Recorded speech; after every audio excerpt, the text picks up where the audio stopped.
Hi, everybody. Welcome back to another episode of Unbreakable. Today, our topic is stress with chronic illness.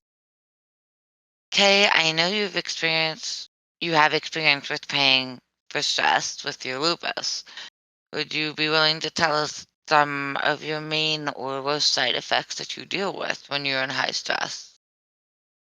Sure. I mean, one of the first stresses, obviously, is when you get sick. So, especially right now with the virus going around and everybody being afraid of uh, is it allergies or is it the virus? Getting sick is a huge stress. But it is anyways, because if you have lupus or you have any kind of autoimmune disease, getting sick will obviously cause a flare. So it'll make any kind of illness that you have much worse. And I can relate to that, even though I don't have lupus, with my chronic fatigue and fibromyalgia. When you do get sick, it takes you sometimes twice to three times as long to recover. Hmm. Yeah, I Your bet it body does. just takes, you have no immune system to fight, really. Hmm. And so you're basically sleeping and sick and trying to eat whatever you can get in you and, you know, your life for 3 to 4 weeks. Yeah, I mean, I remember the last time I got a really good flu, and I literally was on the couch for 2 weeks, barely able to eat anything but like soup broth. And it was horrible. And I knew it was because, I have lupus and other autoimmune diseases that were keeping me from healing quite as quickly. But, this is one of the reasons I think a lot of people who have autoimmune issues are germaphobes because they're so afraid of getting sick. Absolutely. I mean, fibromyalgia is kind of on the borderline. I believe, I don't want to quote for sure, but I know we're like really close. Our immune system is so low. Yep.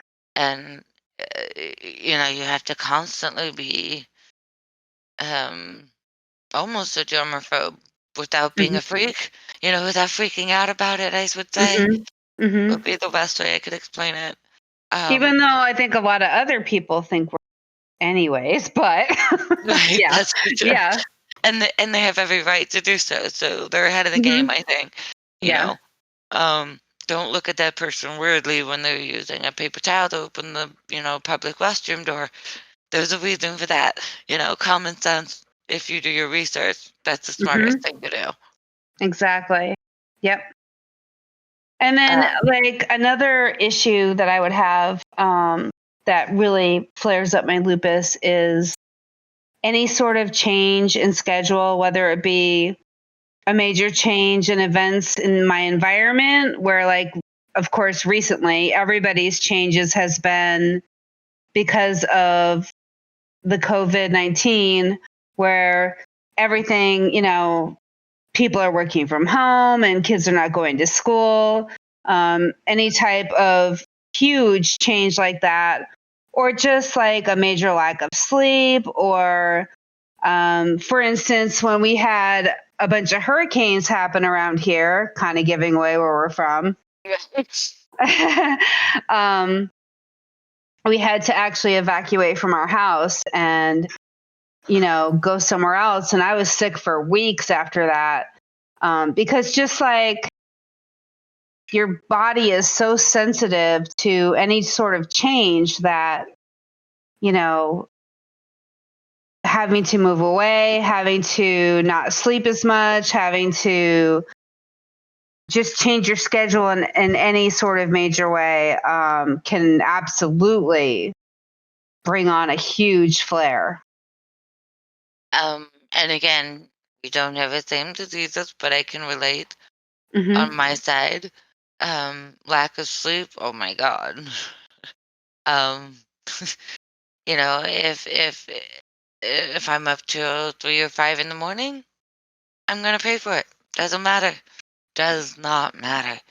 That's just how it worked. Um, uh, change the schedule. You may as well have just, done a bunch of wild animals traipsing through my house because it's just like total chaos in my brain. Same thing. Hmm. Um, Yeah. your anxiety mode is just like, oh my god, I don't know what to do, and got to figure out what to do with this and that because they're not showing up or whatever the case may be. Um, And I mean, like, a lot of people laugh about how insomnia is, like, a lot of us with chronic illness will talk about insomnia like it's so severe, but it is, because it's not just not being able to sleep, it's bringing up all this illness, and we're becoming sicker by the day that we cannot sleep. right. And with my chronic fatigue, I mean, I have chronic fatigue, which basically means that you are constantly tired. You are never not tired. You can wake up 10 hours of solid sleep and you will still be tired. That's just how it Hmm. works. And so when you have things like this come into play, that's of course going to just throw you completely back. But then, Right. of course, you have times where you just can't sleep. It's not going to happen. Doesn't matter what you do. You're going to watch the sun come up the next morning. That's just how it is, Hmm. Hmm. And, the repercussions, you just have to deal with it as it comes. Absolutely. Yep. I mean, And there was a situation for me, where somebody who was really important to me lived like 2.5 hours away, and I would drive there every weekend. Um, and we would spend time together, and I would go home, and I would get sicker every week, every week, every week. I mean, it was like every time I made the trip, I just got a little bit sicker. So after a couple months, I got to a point where I was like, I need to not come over. I need to stay home. I have to rest. Things are not doing well with me. I'm starting to have all these issues. And most people are not like this, but this particular person was like, I can't depend that you'll be here for me. So I guess we just probably should not depend on each other at all, which was really hard for me because this person and I were really close for many, many, many years. So I think this is one of the situations where people don't think about how chronic illness can actually really affect relationships in your life or the quality of your life. they don't always see you trying. Hmm. To them, it may look like you're being lazy or you don't care or, you don't have enough time because you're always saying you have to go to the doctor or something like that. Hmm. And of course, for a normal person, it would be hard, you know. After a while, you're like, you know what? They obviously don't care. Right. Have you had any of those issues like in your relationships in the past where, um, you know, complications with your illness have actually affected how things went? Say that last fight again. Complications with my illness, what? Complicated your relationship and how things went for, moving forward. Gosh, yeah, I've lost many relationships. Hmm. Um, my illness being a contributing factor, I have no question about it. Right. Um,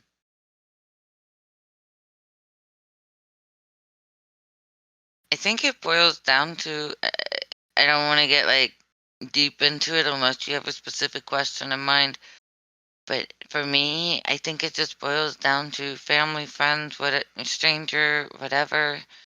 It's all about people who are willing to accept you for who you are, whether they understand it or not. Exactly. And I think my situation was that a lot of the people that I had issues with knew me before I became sick. So, when you have that crossover, that can be really difficult. Yeah. Yeah. Yeah, it can be. Fortunately for me, I have a really great support system now that accepts me for me because they've known me since I've been there. So there you go. Awesome. I'm happy Yeah. for you.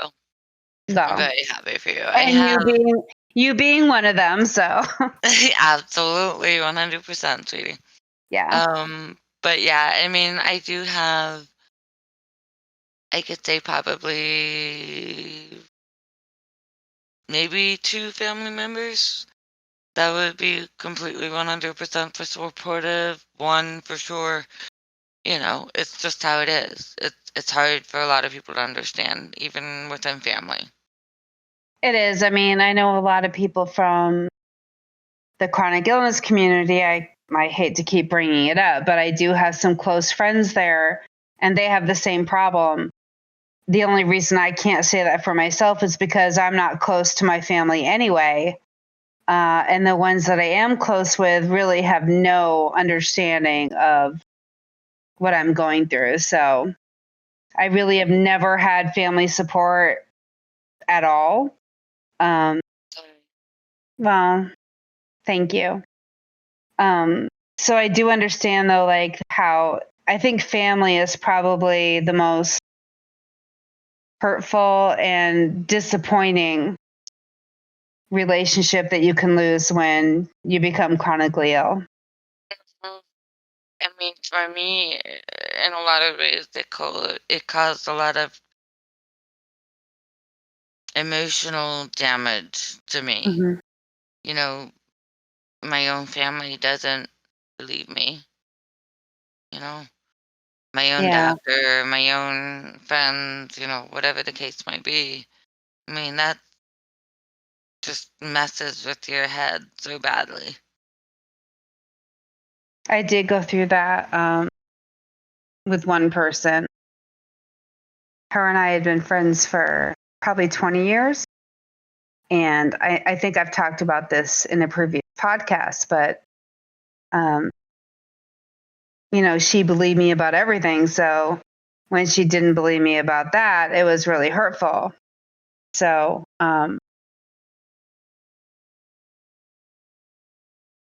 it is really hurtful when you go through all these changes and people that you've been able to depend on for years are suddenly like, well, the doctors don't know what's wrong with you, so maybe there's nothing wrong with you. And that's like the worst part. Absolutely. Hmm. When I was 11 and started showing these weird signs and no one could explain, anything. It took me, excuse me, I think it was 7 or 8 years to find a doctor who's like, this is what you have and this is why. Someone to Uh, finally say, like, basically you're not crazy. You know what you're talking about. They didn't have any clue what to look for. They didn't know what this is. And had it not been for my mother, I will proudly say that. Um, Finding the right doctor. I mean, it's really yeah, amazing. mom is amazing. So have to give credit to Elle's mom. Shout out to Elle's mom. She's wonderful. Absolutely. I love you, mama. Happy birthday in advance. Oh, happy birthday, mom. Um, okay, so moving on from that, um, drama can also be a really contributing factor. I know we kind of sort of touched on that already, and emotional trauma. Um, how a fight with someone or, um, an issue with another person who's close to you in your family. I mean, somebody else's fight can become so emotionally triggering to you, or emotional trauma from your past that gets dragged up, or, I mean, there's so many trauma issues that can trigger your illness, and you may not even realize that's why it's happening. That's absolutely true. Some of my triggers for my flares took me just up until the last recent years to figure out, oh my gosh, you Hmm. know, I didn't even realize. Yeah, yeah, exactly. I mean, for me, I had a lot of, I mean, okay, so I'm one of these people, and I know you know this, Al. I'm one of these people who is always trying to uplift other people. I'm always kind of like um, You're looking the for support someone. beam. You're the Yeah, support like, beam. right. I'm like trying to support somebody else. Mm. So when it comes to me, I can go weeks and weeks and weeks and all these things wearing down on me, hearing about other people, and not take responsibility for my own self care, which I take into my own account. It's my own responsibility. But if I don't do that, it can completely trigger me into this massive flare where I'm sick for weeks. And it took me a long time to realize that. And it took me a long time to realize it was my own fault. Because, and I think a lot of it is because, society has these standards and, this is how you do, this is what you do, this is how long it takes X, Y, and Z. Hmm. So I think even when you start having issues, you're still trying, you're still like, no, you're trying to figure out why you don't fit inside why is it not working like everybody else, at least Right. in my view, if that makes any sense No, that whatsoever. does make sense a lot because I do talk to a lot of people who have the same issues as me. And, some of them are so much worse. And I thank my lucky stars, God, whatever. Hate to say it that, lackadaisical, but, whatever luckiness I have, I thank it because I'm not in that situation. But at the same time, I'm also like, okay, why am I not in that situation? Or why, when, this one person has a horrible situation, I listen to them for a couple days, I'm like continually flared for the next 2 weeks. Why is that suddenly just triggering me into this horrible event? And you have to kind of look into yourself and think about how much you're giving out.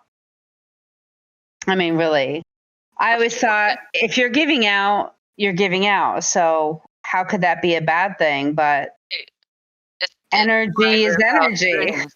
Exactly, Huh? that's why we're spoonies. There's only so much energy, even if it's emotional, to Yeah. support, to feel. And in my opinion, for people in the chronic illness, for the majority, I should say, people in the chronic illness community have much more empathy. Yeah. And since we have that, if you have empathy, you know how draining it is.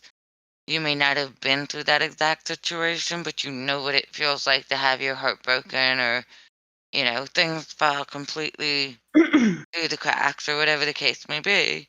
Right. So we can all relate in that regard. And then, it, you add the chronic illness into that, the flares, you're gonna pay for it instead of the emotional is the first part of it, and then after that is when you pay for it, and at least for me. Yeah, because I feel like when I talk to somebody and I try to lift them up, because I feel like, you know, what else do we have in life if we can't lift each other up? Like, that's just one of the things I believe wholeheartedly. So I try to lift them up. And then when I come away from that,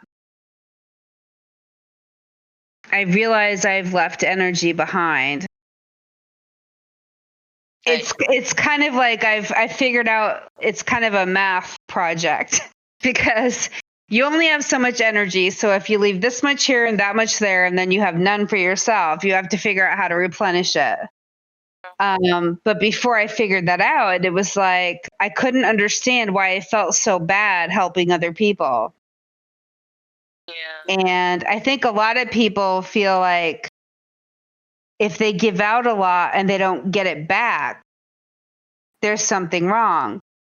But there's actually nothing wrong with that. What's wrong is that they don't know how to replenish their own energy, Right. if that makes sense.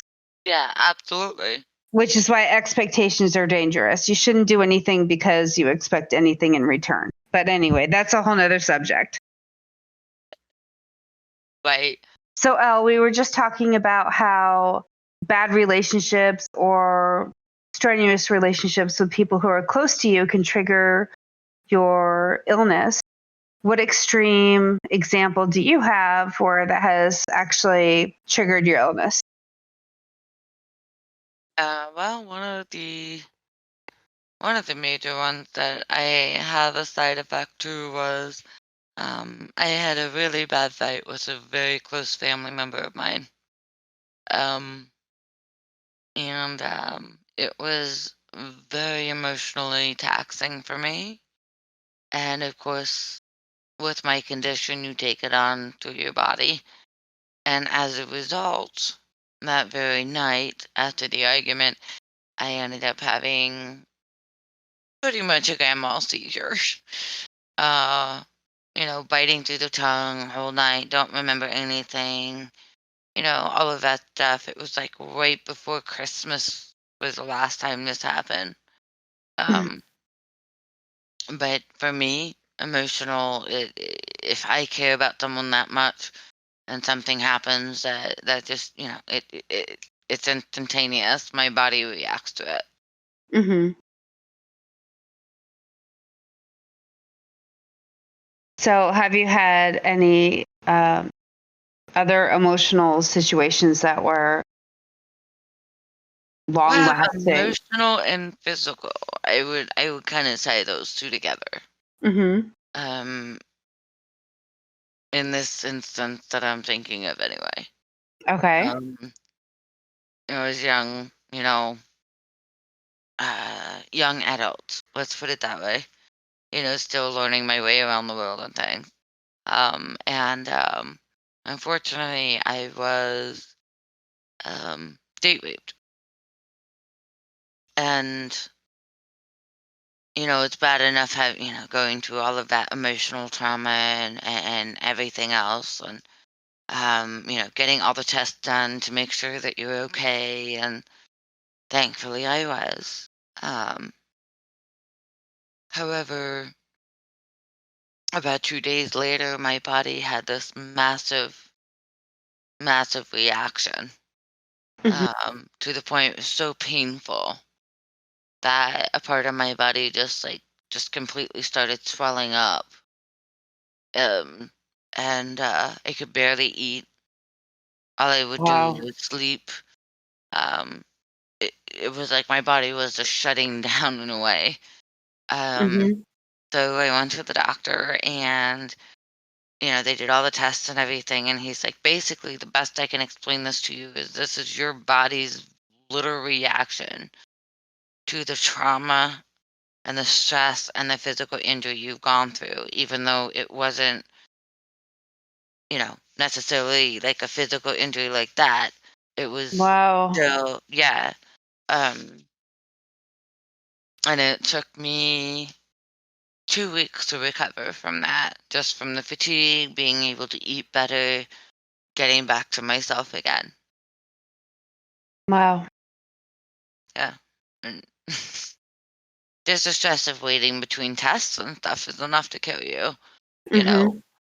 And especially if any of you out there know about the daybreak dread, you don't remember anything. If you, I mean, you just don't remember anything. There's nothing to remember. Well, I can attest to that because there was a situation where I was out with people I trusted very deeply, and we went to a place in City Walk, which is in Orlando, Florida, a tourist area. And I was given a drink, and normally I would not take a drink from anybody. I'm not that stupid, but it were these group of girls and they were like, we have to go, blah, blah, blah, ha, ha, ha. We just bought this drink and she can't drink it. So I was just like, okay. Yeah. Yeah. I remember being carried back to the car in very brief glimpses. And I remember riding home, maybe 2 glimpses of that, So like it not was a you driving movie. home, hopefully. Oh God, no, no. I was in Just the to back seat. clarify. Just to clarify. I was in the back seat, but it was like glimpses of a movie. I might have had 2 glimpses of like a movie. Like it's Yeah. so bizarre to explain, but you The really thing that don't know it. Like yeah, anything could happen to you, and you really wouldn't absolutely. know. And especially, that's the thing that makes me kind of angry is like, especially the younger generation, they're not aware, they go, they're vulnerable, whatever. If you Hmm. don't have someone who has your back, if, number one rule, if you go to a bar and someone offers you a drink, you do not take it unless it's directly from the bar. Right. If it, Exactly. period, end of story. If I had paid attention to that when I was told that, I wouldn't have ended up where I did. Right.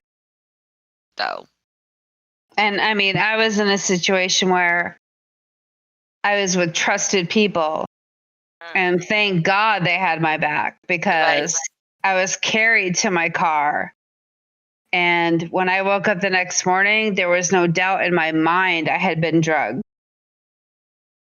Um, it wasn't just, too much drinking or whatever. Yeah, it's a totally Oh, different feeling out of your mind, out of absolutely. your body. Like you Yep. don't remember anything. Like you're not You, sure of anything. right. And you absolutely know it. You absolutely know it. So, yeah. And, Yeah. when you're a person who is disabled in any way, it might be you're disabled because your mobility is slow, or you have a hearing disability, or you have lupus and so you're walking slowly, or like you're in pain. um, you're a target. So Unfortunately, if you're female and have chronic illness, it's a double whammy. I mean, it yep, really is. it is. It is. You're an absolute target, and so you need to be Just just surrounded by people who care yeah, about you, absolutely. Be because smart. Be smart.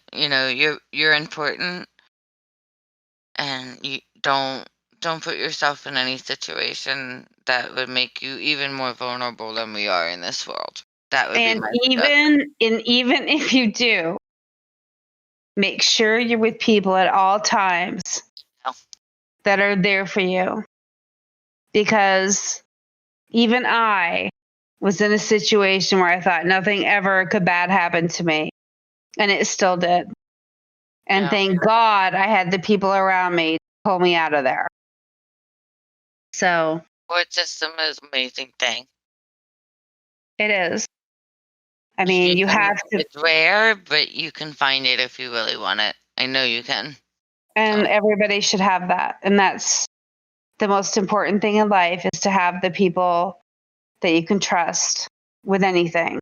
Those those are the things that you should really focus on, especially as a disabled person. I mean, you really need to have people in your life that you can trust. Which makes me sad, but it's true. I know it really is sad. It really is because Yeah. it's like I want that. Most people listening to this are probably, I want that. Yeah, Yeah. unfortunately, it is rare, but it is out there. You just have Mhm. to It's keep not on as rare. going. It's not as rare as you think if you're willing to put yourself out there. And if you don't know how, come and talk to us and we will tell you how. Kay can hook you up. Trust We me. will. We promise. We will be your guardian angels and we will show you how.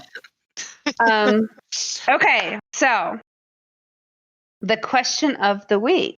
Yes. The question of the week is, why did we start the podcast? Oh my God. This is going to be interesting because your answer is going to be completely different from mine. So I'm loving this right now. I'm So sure why it did is. you start the podcast? Well, I didn't. So I'll just say that right off the bat. I did not start the podcast. Elle did. Elle came to me expressing an extreme passion in helping people and wanting to do it via this medium. And I had no experience with podcasts whatsoever. And I'm just going to admit it right now. I haven't even heard one yet. Oh my God, I'm so She's bad. such a brat. I had listened to every single one of our podcasts, but she will not do it. Just so you No, know. I listened to like 30 seconds and then I'm done. But anyway, so, so, well, because to me it's this. If there's a way to help people, I want to do it. I'm not going to let my own insecurities stop me. So I don't listen to every podcast. I don't listen to other podcasts to sort of like steer me in a direction of what I should be doing because I just want to put myself out there, which is hard enough. So, yeah, why did I start this podcast? Because Elle believed that we could help people. Elle believed that it was a good medium to do it. And I don't shy away from a challenge. So there you go.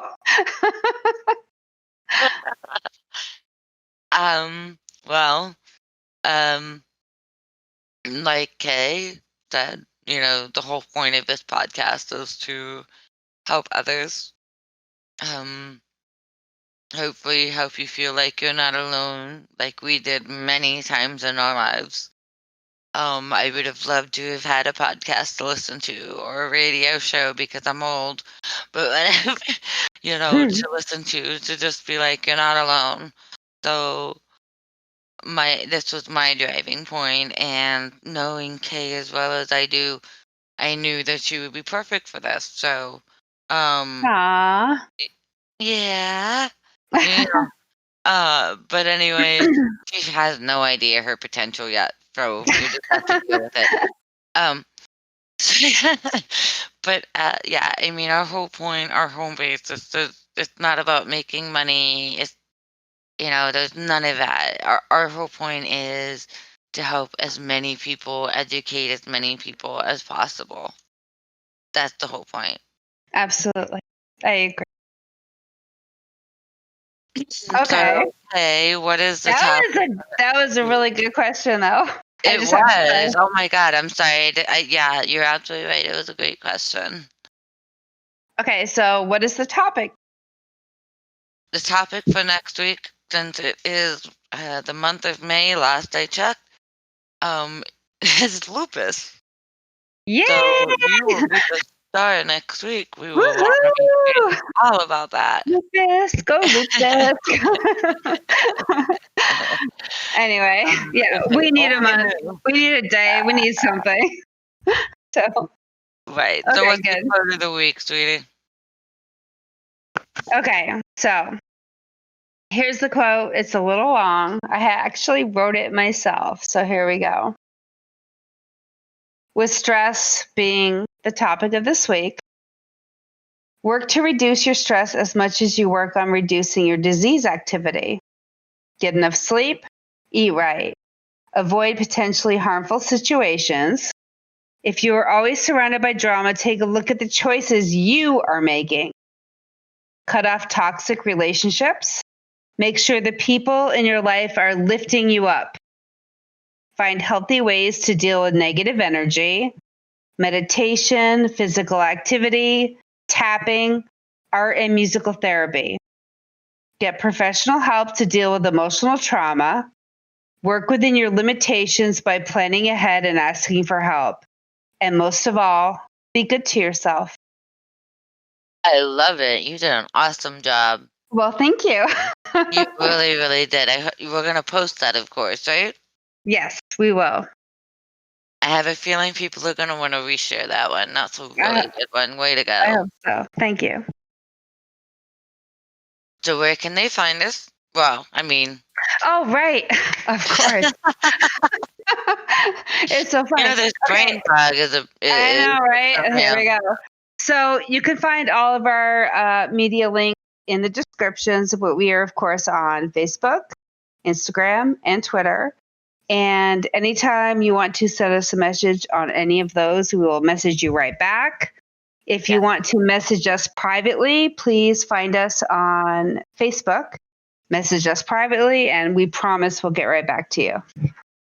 Absolutely. Right. If we don't have the answer, we will try our best to find resources or whatever we can to help you. Exactly. We never profess to be anybody. We just have experience. So we're just trying to help. Remember that. That's right. We're going to close out with our it's becoming our kind of our quote, but I think it's the best way to close out. We'll see you guys next time, and always remember, you are not alone. Absolutely. Bye, guys.